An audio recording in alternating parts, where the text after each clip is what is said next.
ನಮಸ್ಕಾರ ವೀಕ್ಷಕರೇ big boss Kannada season 11ರ ಗ್ರ್ಯಾಂಡ್ ಫಿನಾಲೆಗೆ ಇನ್ನು ಕೇವಲ ಒಂದೇ ದಿನವಷ್ಟೇ ಬಾಕಿ ಇದೆ.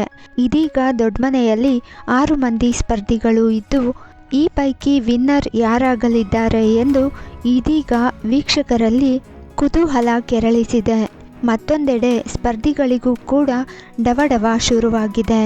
ಈ ನಡುವೆಯೇ ಫೈನಲಿಸ್ಟ್ ಯಾರಾಗಲಿದ್ದಾರೆ ಎನ್ನುವ ಚರ್ಚೆಯೂ ಕೂಡ ಜೋರಾಗಿ ನಡೆಯುತ್ತಿದೆ.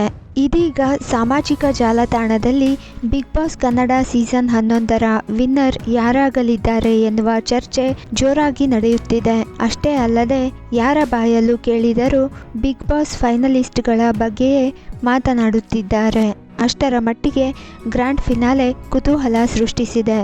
ಈಗಾಗಲೇ ಬಿಗ್ ಬಾಸ್ ಕನ್ನಡ 11ರ ಅದ್ದೂರಿ ಗ್ರ್ಯಾಂಡ್ ಫಿನಾಲೆಗೆ ಭರ್ಜರಿ ತಯಾರಿ ನಡೆಯುತ್ತಿದೆ. ಒಂದೇ ದಿನದಲ್ಲಿ ಬಿಗ್ ಬಾಸ್ ಸೀಸನ್ 11ರ ಗ್ರ್ಯಾಂಡ್ ಫಿನಾಲೆ ನಡೆಯಲಿದೆ. ಆದ್ದರಿಂದ ಸ್ಪರ್ಧಿಗಳಲ್ಲಿ ಡವಡವ ಶುರುವಾಗಿದೆ. ಬಿಗ್ ಬಾಸ್ ಮನೆಯಲ್ಲಿ 6 ಸ್ಪರ್ಧಿಗಳು ಉಳಿದುಕೊಂಡಿದ್ದು, ಈಗ ಆ ಸ್ಪರ್ಧಿಗಳಿಗೆ ಯಾವ ಟಾಸ್ಕ್ಗಳು ಇಲ್ಲ. ಈಗ ಏನಿದ್ದರೂ ಸ್ಪರ್ಧಿಗಳ ಗಮನ ಬಿಗ್ ಬಾಸ್ ಟ್ರೋಫಿಯತ್ತ ನೆಟ್ಟಿದೆ. ಇದೇ ಸಮಯದಲ್ಲಿ ನಿನ್ನೆ ನಡೆದ ಎಪಿಸೋಡ್ನಲ್ಲಿ ಸ್ಪರ್ಧಿಗಳ ಅಭಿಮಾನಿಗಳು ಬಿಗ್ ಬಾಸ್ ಮನೆಗೆ ಪ್ರವೇಶ ಮಾಡಿದ್ದರು. ಈ ವೇಳೆ ಅವರವರ ಸ್ಪರ್ಧಿಗಳ ಪರ ಘೋಷಣೆಗಳನ್ನು ಕೂಗಿ ಅವರಲ್ಲಿದ್ದ ಭಯವನ್ನು ಸ್ವಲ್ಪ ಮಟ್ಟಿಗೆ ಹೋಗುವಂತೆ ಮಾಡಿದ್ದಾರೆ. ಇನ್ನು ಬಿಗ್ ಬಾಸ್ ಮನೆಗೆ ಬಂದ ಪ್ರೇಕ್ಷಕರನ್ನು ಕಂಡ ಅಲ್ಲಿನ ಸ್ಪರ್ಧಿಗಳು ಫುಲ್ ಖುಷ್ ಆಗಿದ್ದಾರೆ. ಅಲ್ಲದೆ ಇದೇ ವೇಳೆ ತಮ್ಮ ಅಭಿಮಾನಿಗಳ ಬಳಗದ ಜೊತೆ ತಮ್ಮ ಅಭಿಪ್ರಾಯಗಳನ್ನು ಹಂಚಿಕೊಂಡ ಘಟನೆಯೂ ಕೂಡ ನಡೆಯಿತು.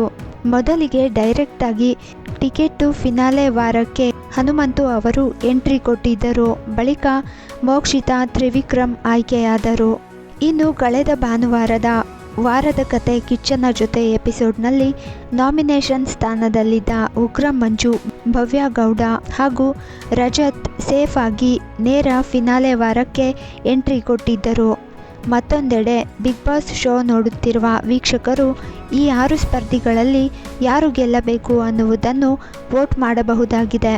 ಪ್ರೇಕ್ಷಕರು ತಮ್ಮ ನೆಚ್ಚಿನ ಸ್ಪರ್ಧಿಯನ್ನು ಗೆಲ್ಲಿಸಲು ವೋಟಿಂಗ್ ಮಾಡಲು ಇದೇ ಶನಿವಾರ ಅಂದರೆ ಜನವರಿ 25ರ ಬೆಳಗ್ಗೆ 11ರವರೆಗೆ ಮಾತ್ರ ತೆರೆದಿರುತ್ತದೆ. ಈ ಸಮಯದೊಳಗೆ ಜಿಯೋ ಸಿನಿಮಾ ಆ್ಯಪ್ ಡೌನ್ಲೋಡ್ ಮಾಡಿ ವೋಟಿಂಗ್ಗೆ ಅವಕಾಶ ನೀಡಲಾಗಿದೆ.